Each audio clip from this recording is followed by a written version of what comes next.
let's start. What's your childhood name and how old are you? Hello, my name is Yen and I'm 18 turning 19 this year. For you, what is happiness? Happiness is when you feel comfort. Happiness is when you feel loved. Happiness is when you feel na parang wala kang problema.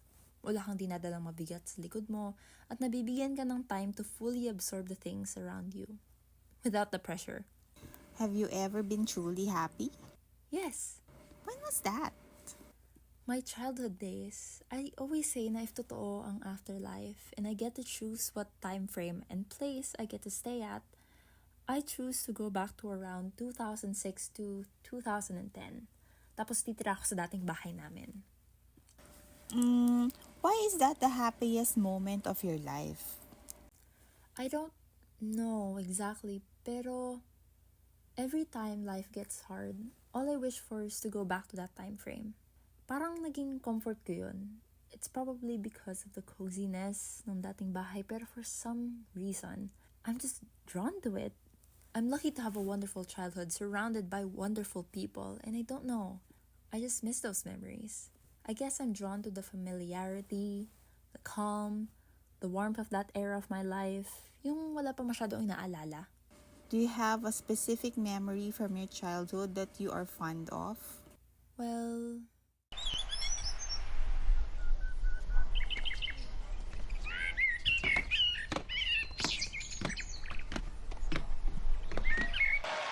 Good smash. He's such a good athlete, Medjedovic. Good morning, darling.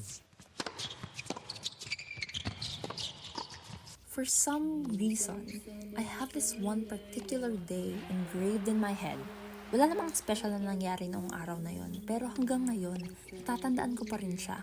Pagkatapos kong humiga ng saglit, tatayo ako para maglaro ng tren, cars, minsan dollhouse ko.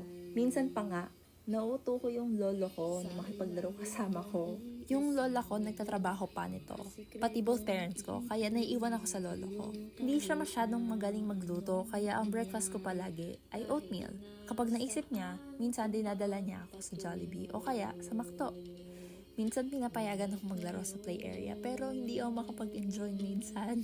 Kasi natatakot ako na may iwan ako. Batang-bata may separation anxiety na.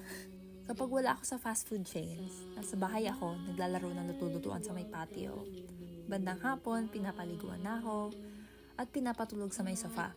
Hanggang ngayon, natatandaan ko pa rin yung tunog ng napakabigat at napakaingay na industrial electric fan na yun. May kalaro ka ba? Meron akong kaibigan dati. Kapit-bahay ko siya, maglalaro kami tuwing hapon hanggang sa dumilim na. Hindi ko na siya nakakausap ngayon. Baka hindi na nga niya ako matandaan ngayon. Kapag umuwi kami ng Pampanga, nakikipaglaro ako sa mga pinsan ko. Minsan naglalaro kami ng tindahan, minsan pupunta kami sa likod para maglaro ng luto-lutuan kung saan gumagawa lang kami ng mud pies. Tapos pipitas kami ng kamyas para may mga sangkap yung cake namin. Oo, kamyas. Para sa cake. Namiss ko na tuloy si Ate Kams. Siya ang palagi kong kasama noon. Ako ang pinakaunang apo, anak at pamangkin ng pamilya namin. Kaya most of the time, wala akong nakakausap na kasing edad ko. Kapag hindi lolo ko ang kalaro ko, mga ninang, tito at tita ko ang kalaro ko. Bata-bata sila noong panahon, kaya parang habang lumalaki ako, sila din ay lumalaki kasama ko. Are you not happy anymore? Don't get me wrong, I'm happy now. I'm happy to be old enough to hang out and understand the people around me in a deeper sense. Especially my mom. I love hanging out with her and just making memories that I will actually remember. She's one of my favorite people to be around. It's also quite fun having financial independence, but I miss the childhood freedom. Childhood freedom meaning yung walang nang judge sa'yo for doing nothing but play or be hyper. I miss the innocence. Miss ko na yung wala kang pinaproblema kundi anong cartoons papanoorin mo kasi yung dalawang channel pinapalabas yung dalawang paborito mo. Miss ko nang maalala ng mga tao. What do you mean by that? It's a harsh reality, pero the older you get, the less you get noticed. Everyone wants a child, not a teen or an adult. I just grew to accept it. I was the favorite ones, and that's okay. I mean, sa mata ng mga great-grandparents ko, diba? Ako lang ang great-grandchild nila. You just have to accept it and ignore it.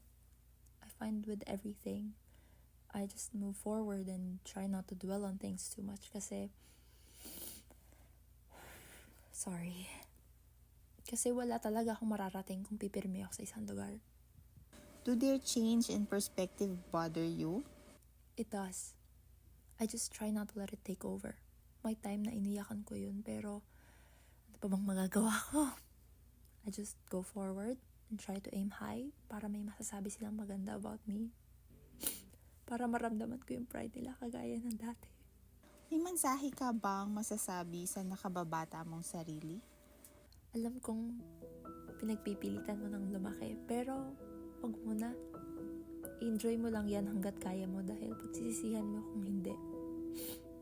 Alam mo naman na hindi na natin mababalik ang panahon kung kailan tayo truly masaya. Kaya kung ako sa'yo, susulitin ko ang paglaro ng tulutuan, panonood ng cartoons, ang pakikinig ng buong discography ni Michael Jackson, ang pagtulog sa hapon, at ang pagkain ng macaroni soup ng Jollibee. Yakapin mo na mahigpit ang mga taong nasa paligid mo habang naalala ka pa nila. Pero seryoso, hindi ka nakakalimutan ng mga yun, no? Patanda ka na kasi at kaya mo ng sarili mo, kaya di ka na masyadong inaalala ng mga tao. Alam kong sinasabi mo sa sarili mo na okay lang na wala nang may paborito sa'yo. At alam ko rin na deep inside, nasasaktan ka dun. Pero tatandaan mo lang na hindi na nila masyadong napapakita ang affection na binibigay nila sa'yo tulad dati, pero mahal ka pa rin nun. Promise. Maraming mga bagay ang hindi mo nakuha noon, and I promise I'll buy all your dream things in the future. I love you and I'm proud of what you've achieved. Just enjoy life and the little things that make it up. Oh, and one more thing. Ikaw ang paborito ko.